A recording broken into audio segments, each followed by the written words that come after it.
She'd spent years learning how to belong, and then one day, she realized she'd been holding her breath the entire time. She learned to belong before she learned to choose. And for years that worked, until motherhood made ignoring it impossible. That pattern, the one formed on red carpets and in press rooms, would resurface years later. Not in Hollywood, but in a mom group where belonging still came with unspoken rules. At 18, she was photographed leaving a Disney premiere. The caption called her America's sweetheart. The comments debated whether her smile looked genuine enough. Red carpets came with unwritten rules. Smile, but not too much. Be grateful, but not loud. Be present, but never complicated. Disney didn't just shape her career, it shaped how she believed she had to exist in rooms. Early fame meant being visible before being self-defined. She learned to read rooms before she learned her own instincts. Every appearance reinforced the same lesson. Fitting in wasn't optional. It was survival. Belonging stopped being something to question. It became something to maintain. This is where people-pleasing behavior forms, not from insecurity, but adaptation. You anticipate expectations before they're spoken. You adjust before anyone asks. Performance came before preference. Belonging came before alignment. Child stardom does this. When formative years are spent managing perception, you learn what works before you learn what fits. Long before she questioned any friendship, she'd been trained to stay. Over time, that way of existing stopped being invisible. Her body began to respond before her mind could explain why. There were moments when her body knew something her mind hadn't caught up to yet. Standing backstage, heart racing, muscles locked, breath shallow. Not because something had gone wrong, but because nothing felt safe enough to relax into. The performance started before she ever stepped on stage. She later spoke about panic attacks that hit before appearances. Yeah, I mean, it's been a journey for sure, and it's super personal, as you guys know, because it's about my journey through anxiety and depression, and so... The instinct to avoid red carpets entirely, and the pressure that had no clear explanation. From the outside, everything looked intact. From the inside, the cost of staying palatable was accumulating.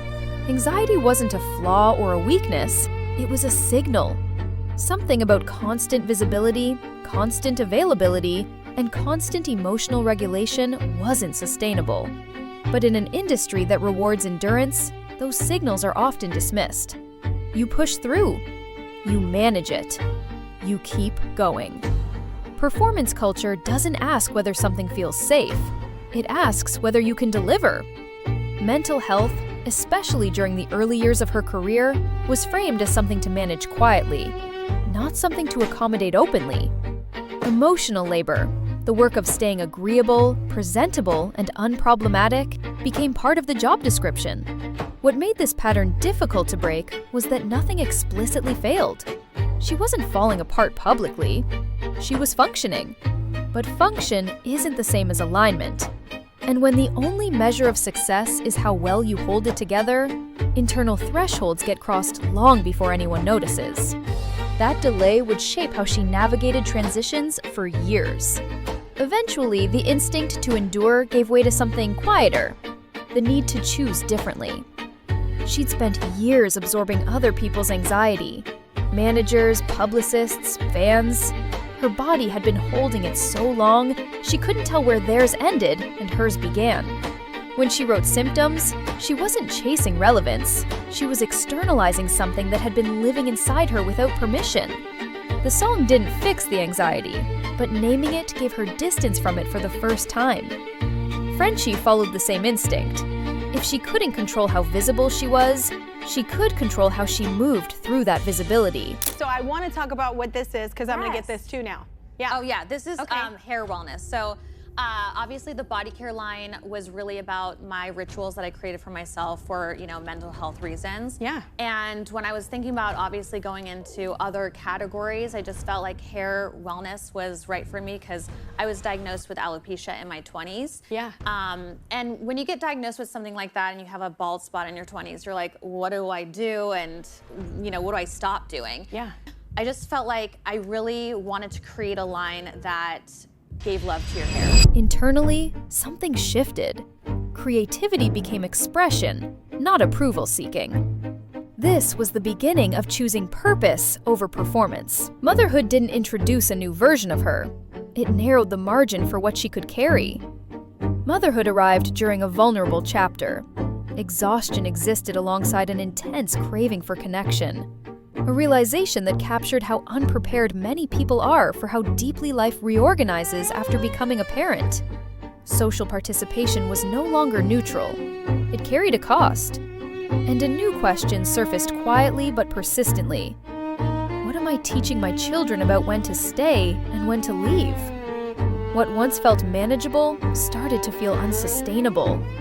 Not because she was weaker, but because her energy now had a different destination. Motherhood didn't add pressure as much as it clarified priorities. The margin for tolerating misalignment narrowed. I went through an identity crisis, for 35 years I knew who I was, I felt, and I've always, since I was younger, knew what I wanted to do, knew who I was, and I was like, who am I? I'm a mom now, and how does that fit into my life, and what does that mean? And so it really was a grieving process of who I used to be, where now I've been a mom, so it was just so natural. And this is where Ashley Tisdale's motherhood becomes central to the story, not as a headline, but as context. This wasn't about becoming someone new. It was about finally honoring signals that had been present for years. The motherhood identity shift didn't change who she was. It clarified what she could no longer carry. But the environments she stepped into as a mother came with their own unspoken rules. In celebrity mom circles, even casual interactions follow invisible rules. Invitations signal status. Group photos imply closeness. Milestones become public markers of who belongs and who doesn't. Nothing is stated outright, but everything is felt. These aren't friendships built on vulnerability as much as they are alliances shaped by visibility. For someone who spent years learning how to read unspoken expectations, the dynamic felt familiar. The context had changed, but the internal response hadn't. You begin to wonder if you misread the moment, if trying harder would smooth things over. Perfect motherhood pressure thrives in influencer-adjacent spaces, where parenting becomes presentation. Social media amplifies hierarchy without a word being said. Visibility becomes currency, and emotional labor, staying agreeable, included, unproblematic, becomes exhausting. The difference is this. At work, you can leave what doesn't fit. In mom spaces, leaving feels like failure. The moment itself wasn't dramatic. It didn't arrive with confrontation or raised voices.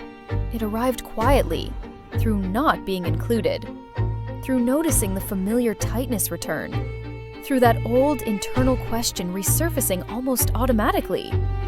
What did I do wrong? She had felt this before. The quiet exclusion, the unspoken hierarchy, the assumption that belonging could be restored if you adjusted yourself just enough.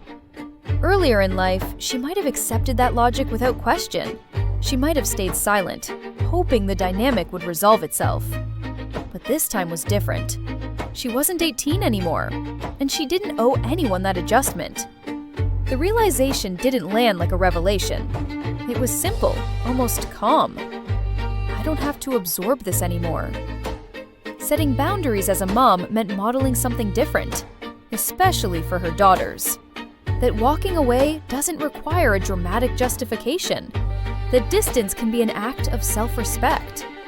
Distance in this context is self-preservation, not aggression. And often, why boundaries look like conflict from the outside is because others expected silence. They expected you to fade quietly, to make the transition easier for everyone else. Naming the shift disrupts that expectation. This is why the Ashley Tisdale mom group moment wasn't the story. It was the point of recognition. The moment when an old pattern finally broke. Not because anyone was exposed, but because she chose not to repeat it. What changed wasn't the situation. It was how she chose to leave it. Instead of disappearing quietly, she chose to write. Not a fleeting post or a reaction, but a full essay that allowed her to define the moment herself. This time, she named it. Not to expose anyone, but to close the chapter on her own terms. Ashley Tisdale spoke out not for headlines, but for clarity. For herself and for her daughters, who will one day need to see that leaving doesn't require apology. More broadly, this reflects a cultural shift. Quiet quitting friendships are common, but naming an exit is still rare. The Ashley Tisdale essay wasn't gossip. It was reclamation. And that act completed her identity shift, from performing belonging to choosing alignment. Nothing exploded, nothing collapsed. She simply stepped away from a version of belonging that no longer fit. Have you ever outgrown a friendship that didn't end badly? It just stopped fitting? How did you know it was time to step back?